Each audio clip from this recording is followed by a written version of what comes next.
Alors d'abord, je vais répondre à la première question. Qui est est-ce qu'il y a des policiers dans la salle? Comme cet événement est public et qu'un événement Facebook a été créé et que n'importe qui peut s'inscrire, évidemment, il n'y a aucune raison que la police ne se soit pas inscrite non plus pour venir. Donc nous, on part du principe que la police est présente, effectivement.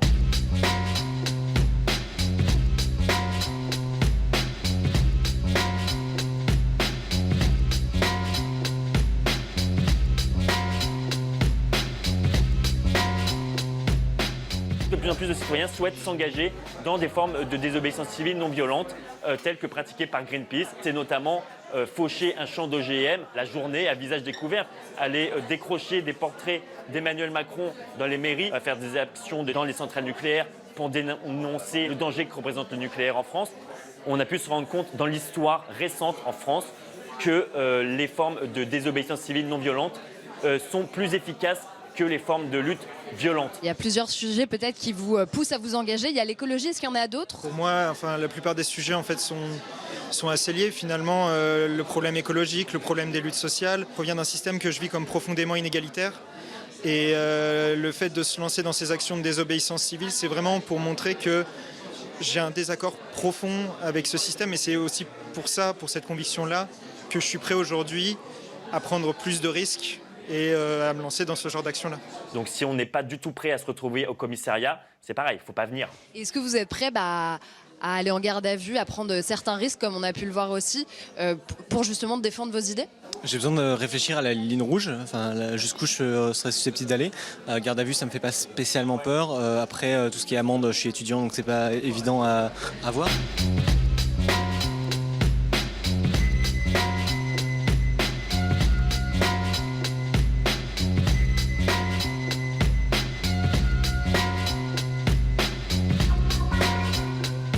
Vous êtes des militants d'Extinction Rebellion et vous allez prévoir une action qu'on appelle Die-In.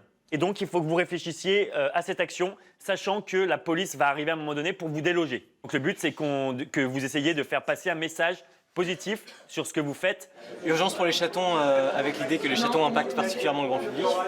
Je m'allonge pour ceux qui ne se relèveront pas. Make our urgence climatic great again.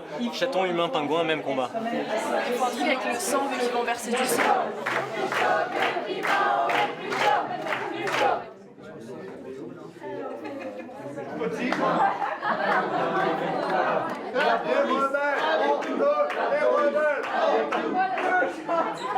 Alors, il cherche vraiment la merde. Ça change la peau. Non, pas une chatouille. Bravo. On va se remettre en cercle.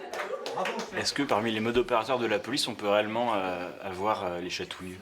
Non, alors ça non. Ouais, non. Donc effectivement, ils ne chatouillent pas parce qu'ils ont des gants et qu'en plus c'est considéré comme un attouchement sexuel le fait de chatouiller. Ah ouais? Il y a des gens qui ont donné des coups à la police. Comme toi par exemple. Dans une situation réelle, probablement tu te serais fait taper et tu serais retrouvé en garde à vue pour avoir été violent envers la police. Le mieux, c'est de faire le poids mort et de absolument plus bouger. Les policiers ont le droit d'être violents. C'est ce qu'on appelle la violence légale. Filmer, ça sert à limiter la violence policière. Ça sert à servir de preuve si la police est violente envers vous. Vous avez été confronté à des situations de violence? J'ai été engagée avec les Gilets jaunes. Dans les manifs, il y en a tout le temps des situations, jusqu'à hier après-midi. C'est-à-dire que j'ai eu très peur. Mais j'ai eu de la chance et puis je me faufile. Enfin, on essaie de se débrouiller pour éviter. Je suis avec le masque parce que ça, c'est pas tenable. Mais j'ai pas été frappée, j'ai pas été en garde à vue.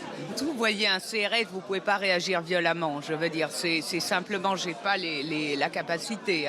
Est-ce que vous avez déjà participé à des actes de désobéissance civile? Bah oui, le décrochage du portrait. Il parle beaucoup et dit « je vous entends », il n'entend rien. Donc il faut l'exprimer, oui. Tu nous as pas entendu, on te décroche. Voilà, c'est tout. Là, aujourd'hui, on a un jour d'élection. Est-ce que la sanction par le vote ne suffit plus? Ah, vraiment pas, non. Le vote, mais ça, je pense que ça, c'est un résultat aussi ou plutôt, les Gilets jaunes sont le symptôme du fait que la démocratie représentative ne fonctionne pas du tout. Émilie, on rappelle que ça coûte de l'argent de décrocher un portrait. C'est même passible de 5 ans de prison et de 375 000 € d'amende. Évidemment, c'est très peu appliqué. Il n'y a généralement pas de sanctions pour ça, donc ils le font. Mais c'est pas anodin. Et donc cette femme prend des risques, évidemment, des risques où elle a fait le choix de la non-violence, évidemment. Quand on est non-violent, l'important aussi, quand on va à une action, c'est d'apporter sa carte d'identité et d'être démasqué, contrairement à certaines images qu'on a pu voir récemment. Michael Fussell, qu'est-ce que ça vous fait de voir que pour ces gens, l'État n'a qu'un caractère coercitif et rien d'autre ? En principe, l'État, il est censé détenir ce qu'on appelle, chez les sociologues, la violence légitime. C'est-à-dire qu'il est le seul à pouvoir produire de la violence grâce à ce qu'on appelle aujourd'hui les forces de l'ordre, et que moi je préférerais appeler encore les gardiens de la paix en principe. Ce que se montre votre reportage, et d'ailleurs toute la séquence qu'on est en train de vivre ou qu'on a vécue, si les Gilets jaunes s'arrêtent désormais provisoirement, c'est qu'effectivement il y a une perte de confiance qui va maintenant jusqu'aux institutions elles-mêmes. Alors l'opposition à ce qui est vécu, et à certains égards à mon avis de manière légitime, comme une violence d'État illégitime, c'est-à-dire de quelque chose qui excède simplement ce que l'État est en droit de faire, que cette opposition soit non violente ou qu'elle essaie de l'être, ça me paraît être positif, pas seulement, et c'est ça que veut dire désobéissance civile, pas seulement du point de vue moral, par la condamnation de la violence, c'est un geste politique de s'arrêter, de ne plus bouger, de rester comme ces manifestants le font, de se plaquer au sol en quelque sorte. Ça rappelle la vulnérabilité du corps, ça montre quand même que utiliser les armes qu'on utilise aujourd'hui, que les forces de l'ordre donc utilisent aujourd'hui, n'est pas un acte anodin. Et je pense que rappeler la fragilité des corps au lieu même où elle est attaquée, c'est encore la meilleure forme de résistance aux empiètements de l'État par rapport à ses propres prérogatives.